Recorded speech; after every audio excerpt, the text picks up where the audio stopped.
Mga idol, mukhang seryoso ang Lakers sa paghubog ng mga batang talento at isa sa mga proyekto nila ngayon ay si Christian Coloco. Kinuha si Coloco sa isang two-way contract noong nakaraang season at kahit limitado ang minuto, nakita agad ng coaching staff ang potensyal ng 7-footer. Lalo siyang nabigyan ng pagkakataon nang matrade si Anthony Davis at mawalan ng frontcourt depth ang Lakers. Kasama si Luka Doncic sa court, naging ideal lob target si Coloco at unti-unting nakabuo ng chemistry sa superstar guard. Kamakailan, pinirmahan muli ni Coloco ang panibagong two-way deal at ayon sa kanya, determinado siyang sulitin ang oportunidad. Sa panayam kay Mike Trudell, sinabi ni Coloco, "Mas nagiging komportable na ako lalo na sa depensa. Sa mga huling laro, maganda ang ipinakita namin bilang team. Maraming deflections, steals, at blocks. Gusto naming maging scrappy team na kayang mag-cause ng turnovers at ako, sinusubukan kong maging anchor niyan." Kasama raw niyang nagwo-workout sina Dalton Knecht, Bronny James at iba pa ngayong off-season. Sabi pa ni Coloco, gusto niyang marating ang kanyang full potential. Dagdag pa dyan, naging late addition si Coloco sa Lakers Summer League roster matapos maayos ang kontrata. Pero hindi nasayang ang oras niya.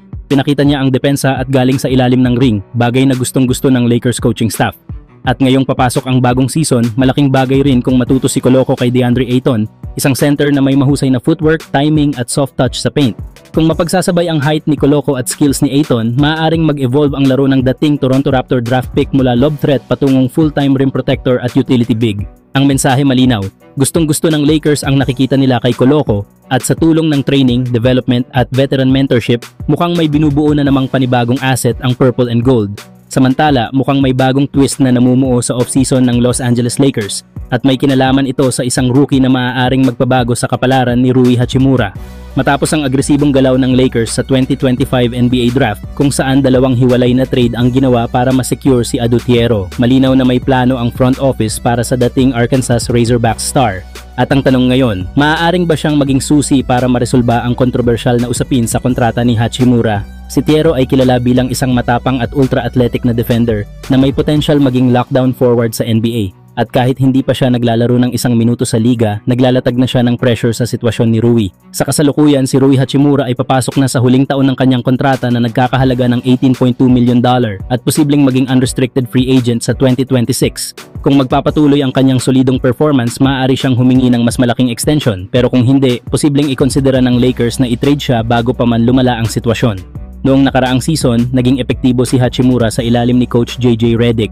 Umangat ang kanyang laro, nagtala ng 13.1 points, 5 rebounds at 41.3% shooting mula sa 3-point line habang pinapakita ang kanyang versatility bilang isang 3-and-D forward. Pero kahit pa maganda ang naging kampanya, nananatiling tanong kung sapat na ito para ma-justify ang isa pang multi-year deal. Dito ngayon papasok si Thiero. Hindi man siya kasing husay ni Hachimura sa shooting, ang kanyang defensive instincts, rebounding at slashing ay nagbibigay ng ibang klaseng impact sa court. At kung makitaan agad siya ng potensyal ngayong rookie year, maaaring hindi na mahirapang magdesisyon ng Lakers kung sakaling kailanganin nilang bitawan si Rui. Kung maganda ang ipapakitang debut season ni Thiero, posibleng maging madali para sa Lakers na piliin ang mas murang, mas batang option at i-realign ang kanilang salary cap moving forward. Samantala, mukhang seryoso si Luka Doncic sa panibagong yugto ng kanyang karera bilang superstar ng Los Angeles Lakers. Sa panayam niya kamakailan sa Men's Health magazine, ibinahagi ni Doncic na 3 NBA legends ang nagsilbing inspirasyon niya sa pagtuon ngayon sa kanyang conditioning at pisikal na kalagayan, sina Dirk Nowitzki, Kobe Bryant at Michael Jordan.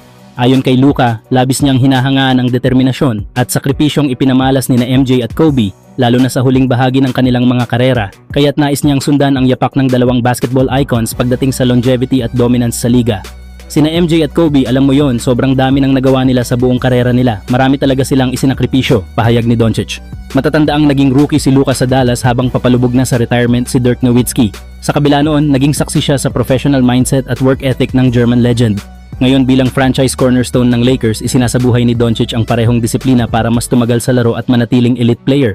Kilalang alamat si Kobe sa kasaysayan ng Lakers, may 5 championship, isang MVP at isang legacy na tumatak sa buong mundo. Kahit pumanaw na noong 2020, patuloy ang epekto ng kanyang kwento sa mga manlalaro ngayon, kasama na si Doncic. Samantala, si Michael Jordan ay isang 6 na beses na kampeon at kadalasang tinuturing na isa sa 2 pinakamahusay sa kasaysayan. Para sa isang batang bituin na tulad ni Luka, malaking bagay na ito ang mga iniidolo niya.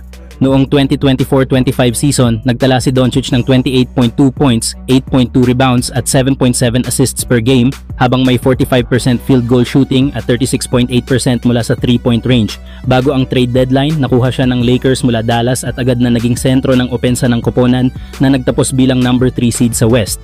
Bagamat nabigo ang Lakers sa unang round ng playoffs, marami ang naniniwala na mas maliwanag ang kinabukasan ngayon ng team. Eligible na rin si Doncic para sa isang contract extension ngayong off-season at mukhang walang duda na seryoso siyang maging bagong mukha ng Lakers. Kayo mga idol, sa tingin nyo ba kaya ni Luka pantayan ang legasya ni na Kobe at MJ or may sarili siyang kwento na ukit sa kasaysayan ng Lakers?